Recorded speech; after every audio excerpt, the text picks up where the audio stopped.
Welcome to True Sound Radio. We are in the virtual podcast studio talking with Seb C, one of the most prolific local DJs to emerge from Vancouver's dance scene in recent years.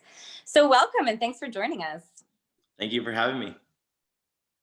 Tell us a little bit about your background. How did you come to be involved in the industry? So just a little bit of background. I actually went to UVic for my first year. I did science at UVic. And it was very like heavy in terms of schoolwork and stuff like that. And I kind of found that I just wasn't really like the most studious person. And my roommate was actually the campus DJ. So we would always go out to his shows and blah blah blah blah. And I was like, this is pretty cool. This is pretty cool. So when I came back to Vancouver, I finished up my degree at Langara. I got myself a controller, and then I actually first started making mixes for me to go to the gym, so I didn't have to bring out my phone and change the song. So I just started making my own mixes and stuff, putting all my favorite songs in a row. It was very choppy, obviously, but I didn't have to touch my phone. And then over time, I sent the mixes out just to my friends. Like, you should post these on SoundCloud. So I first started the podcast, The Island Turn Up. Hence UVic, how I started. And then after just one after another, I just kept doing them every month. And then that's actually how I got my first gig. I got my first gig. It was a 400-person boat party. It was a pretty intense first gig. I was very scared. I played the same song 3 times in a row by accident. But it was a pretty cool experience. And from that one party, the guy whose birthday it was, he then became the CEO of an event company, which got me into Republic. And then Republic, from there, I kind of did my own thing and just kind of networked, and then just shook hands. And now we're here 5 years later. Wow, that's amazing. Actually, you have held DJ residencies at a number of clubs in the city. So what are some of the lessons you've learned from those experiences? From there, over the years, I've really learned to just be a good person. The industry is filled with like gossip and this and that, and who likes this person. Very it sucks, but it's the fact that it's there. And I've just kind of like over the years, I've kind of just learned that just always do stuff out of genuinity, and don't like do stuff isn't like, okay, I'll get something back from it. Don't really expect something back. Just do something as if like you want to do it. Just like be genuine, and then good things come back. And that's over the years, that's the biggest lesson that I've learned. It sounds like you kind of straddle a number of scenes in the city, because I was looking at all of the supported artists that you've done shows with, and I think it's really great that you're able to straddle all these different genres. Could you speak to that a little bit? Like, what is it like to be able to kind of jump around and do those kinds of things? To be honest, it's something that I hold highly to myself. I'm very flexible in terms of my music taste, because I do like everything. I do like everything, including country. I do like country sometimes. But that's okay. I think that's something that I hold to myself very highly. That like if a promoter or someone wants to book me and stuff, like they have the confidence in terms of no matter what it is, in terms of openness, in terms of an opener slot, or in terms of like the different type of bar it is, maybe. Yeah. That's that I will do a good job. They have confidence to book me and stuff like that. I definitely went from like the Backstreet Boys to some like EDA glam, kind of like a newer like R&B, to like the Chainsmokers Fade after parties and stuff like that. Right. Which I always have a lot of fun in all of them. They're obviously very different in terms of the crowd and whatever, but I love it. Yeah, actually, let's talk about your music a little bit now that we've talked about your experience across the city. So, you have a signature sound called Noise. Could you talk a little bit about Yeah. that and how it developed? Yeah, it first started one of my friends being like, "Hey, the noise that you put out is noise," because we would always say that. We always be like noise, and I was like, oh, there it is, the noise. And so how I see music. I grew up on the East Coast in Halifax as well, and I grew up on rap, like the gangster rap and stuff like that, like the very like new age hip hop. And then I came over to BC, and it was just EDM, and I obviously like both of them. So my style of the noise is blending the two together, at the high energy electronic beats with kind of like the new urban hip hop. So that's kind of like the rundown of the noise. That's awesome. I really enjoy your music. It's got sort of like it's very current, I find. So Thank that's you. really cool. That's yeah, no problem. What's the track that you're the most proud of writing, and why is that? Um, I have two. Okay. Guala. A lot of people know me by Guala, like money, baby. Um, I'm very happy to like have that track as my own as well. I wrote it with through three of my best friends, Nasty and also Kid Sharif. I actually lived in a house with Kid Sharif like 4 years ago. We worked at Cactus Club, and I remember the day when we sat down. We were like moving in, and he was like, you know what? I want to be a rapper.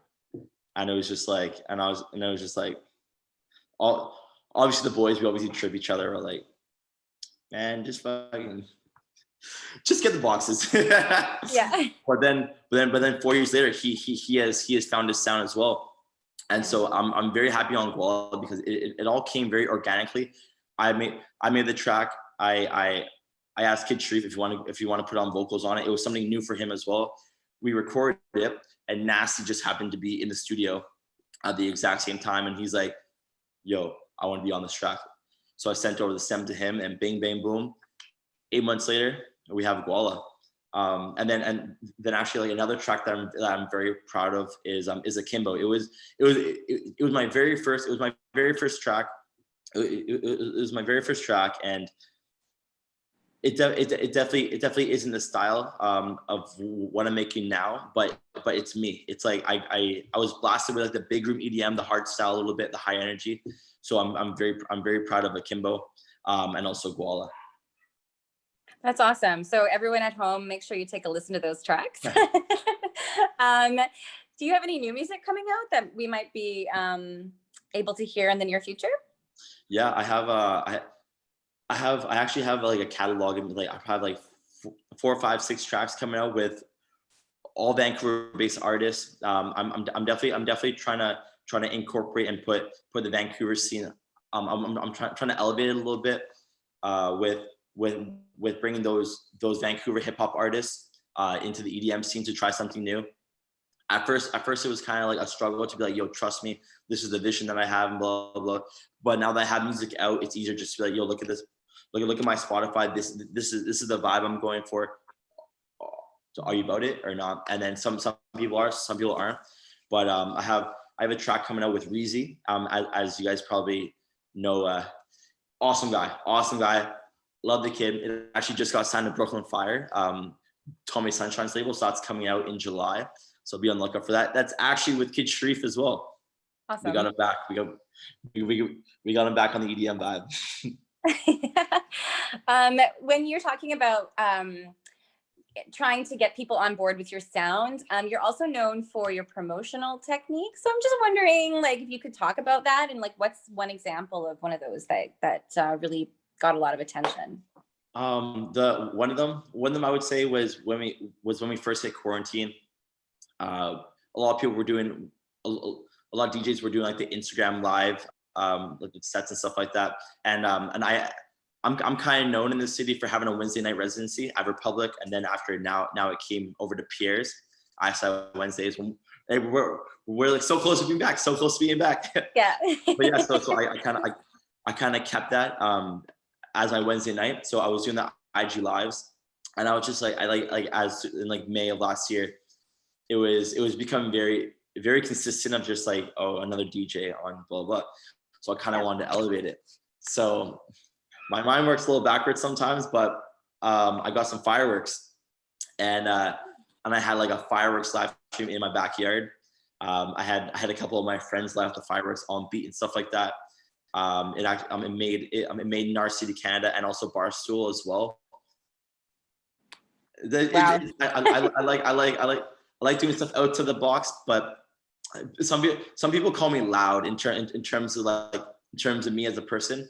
I like to do cool stuff and have fun with it, but also being safe. There was a fire extinguisher on site, and there was no more than 6 people in the house. There you go. Oh yeah, I think, sometimes it's the big personalities that push things forward in the industry. So I think there's nothing wrong with being a little loud sometimes. I think it's a loud genre. It's okay to be loud. For sure. What is the most memorable experience you've had opening for an established DJ, and who was it? I know there's been a lot, so it might be hard to choose. I went, you know what? I think it's I kind of have 2 experiences that I will never forget. Benny Benassi, as I think, legend, absolute legend. Yes, for sure. I opened and closed, so I opened out and also closed for him as well. And it was on the closing switchover that this happened. Mm-hmm. Went on, just like he played his cinema classic song. track. It was amazing. Just first of all, just to be in front of Benny Benassi, shake his hand, talk to him, and he's again a genuine dude, a genuine guy that just has love for music. Yeah. These artists are big and blah blah blah, whatever. They have this, they have that, they have status in terms of people's minds and social media. But like when you talk to these people, they're humans. They have personalities. They have families. They like going at 4 a.m. to get pizza after the club when they're drunk. They do a lot of the like same stuff as us, and like it was a really cool experience to talk to someone like that. He is getting a little bit older, but he still has like that young personality to him. And I actually played one of my first tracks, Run It Back, actually when it was just coming out of the computer onto my USB when I was just testing it out in clubs. And he was like, yo, this is awesome, send it to me. And I was like, damn, like Benny Benassi. Benny Benassi, everybody. Yeah, that's a big pat on the back. Like, yeah, right. I won't ever forget that, because I'm obviously a big fan of him as well. He was actually now that I think back at it, Benny Benassi actually influenced me a lot with his track "Beautiful People" by Chris Brown. First of all, timeless track. Totally, yeah. But if you look at my music and you look at that track, like influencing the hip hop into the EDM, and I think I kind of flew over my head a little bit, but that track it definitely has an imprint on me.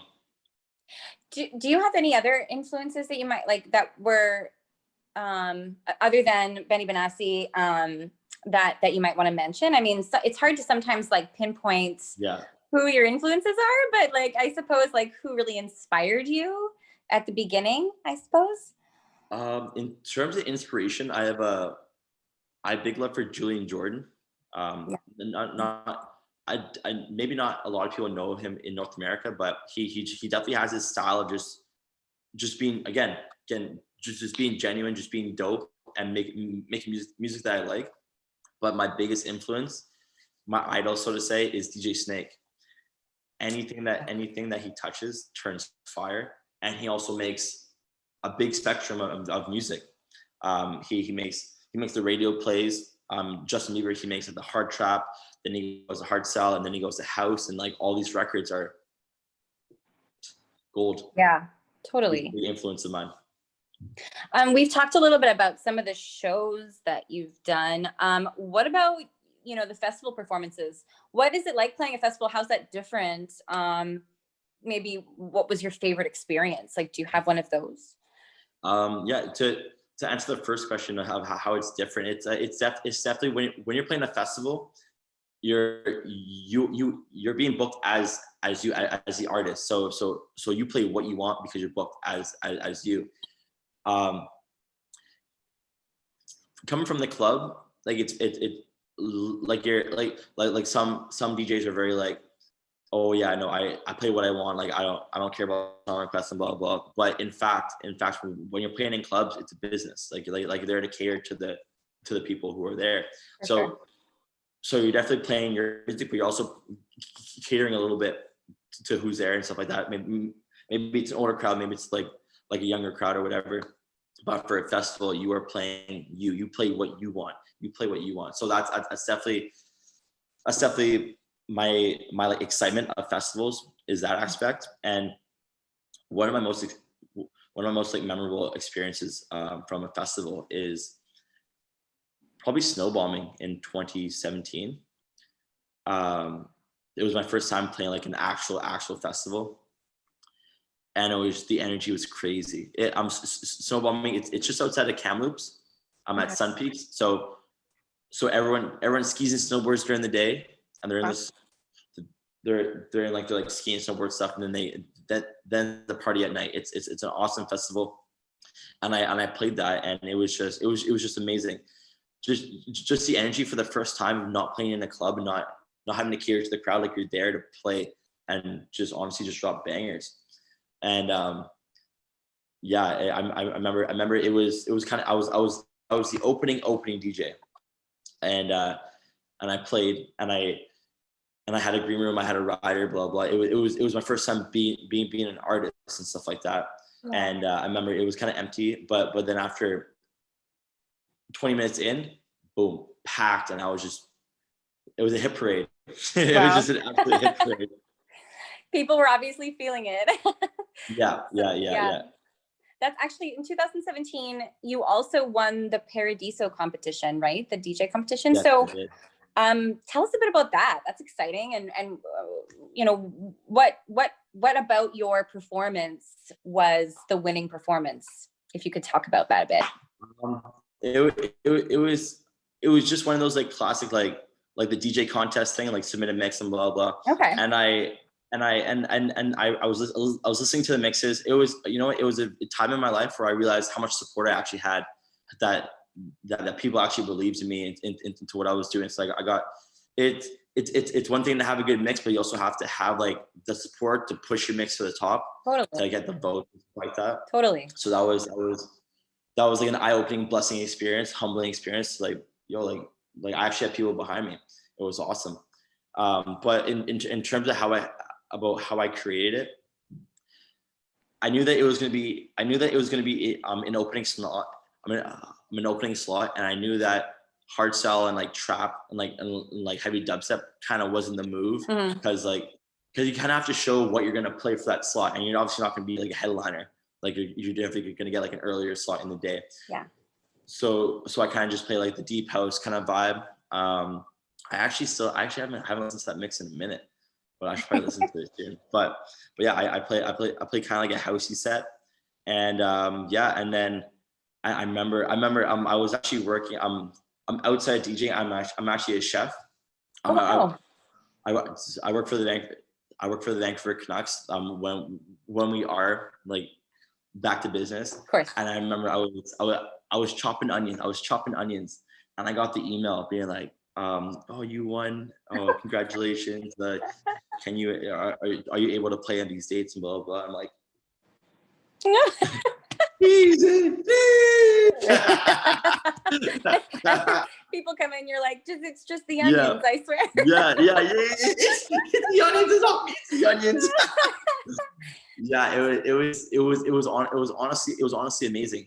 And I don't think a lot of people know this about what happened, but I actually never got to the festival. I actually never played. I was going through the border, and in my wallet, I had my business card, like DJ producer, blah blah. And so they asked me like, am I playing the festival and blah blah. I'm like, no, I'm just going. Like I'm like, I'm just a DJ here in Vancouver, blah, blah, blah. And then they're like, okay, well, show us your tickets. But because of me winning, I would get my tickets when I arrived. So I didn't have the tickets to show. And also when you have border agents like, yo, blah, blah, blah. So I actually needed a performance visa to go across the border. So they actually turned me away. Yikes. I'm like, I was like, dude, I won a contest, man. Just let the kid play. Just let the kid have fun. I know. Yeah. That's such a bummer. Yeah. Yeah, well, that's too bad. Hopefully you'll get other opportunities to perform it in the future. Actually, you did a tour in 2019 across Canada anyways. And so are there any plans for the States? And also, like, how was that tour? And talk about it a bit. The tour was amazing. It was super awesome to know that kind of like I have like a network across Canada. And just like I mentioned earlier, how I grew up in Halifax. It was actually a plan just to play in Halifax, but I'm like, okay, well, I'm going across. Why don't I just play across? So I just kind of like reached out to all my networks and like, yo, blah, blah, blah. Next thing you know, you have I have the whole Lotta tour, which is definitely an imprint on my career. I'm very proud of it to do it as like an independent artist without managing or like a tour or book an agent.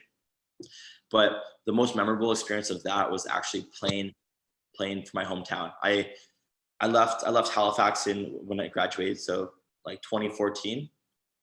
Yeah, 2014. Okay. And to go back in 2019, so 5 years later, to come back to all my friends. It was literally like a high school reunion while I'm playing. It was I don't think I'll get a feeling like that ever again from a show, maybe, but just to have my high school friends that I haven't seen in 5 years to come out and to kind of show them what I've been doing on the West Coast for the last 5 years, let alone play just for all my friends as well. It was something I'll never forget for sure from the tour. Yeah, that would be really validating, like heartwarming, I think, to have everyone there and supporting you. That's really wonderful. Is there anything else you'd like to shout out or anything like we haven't talked about that you want to mention? Well, I actually just dropped a track yesterday on a couple of days ago. Weekend Hurricane with my homie Elijah Blonde. It's doing really well. If you haven't checked it out, go stream it up on Spotify, Apple Music, anywhere you want to listen to. If you want to stay connected, shoot me a follow on Instagram. I'm always doing the weird stuff. Including the rappers, right? If they want to message you hit you up. Yeah. Awesome. Well, thank you so much for joining us today. It was really interesting talking to you, and I can't wait to see you perform again once we're back to live. Thank you for having me. Thank you, True Sound, and also Jillian. It was awesome Thanks. Talking about it and everything. I hope you guys have a good day. Thanks so much. You too.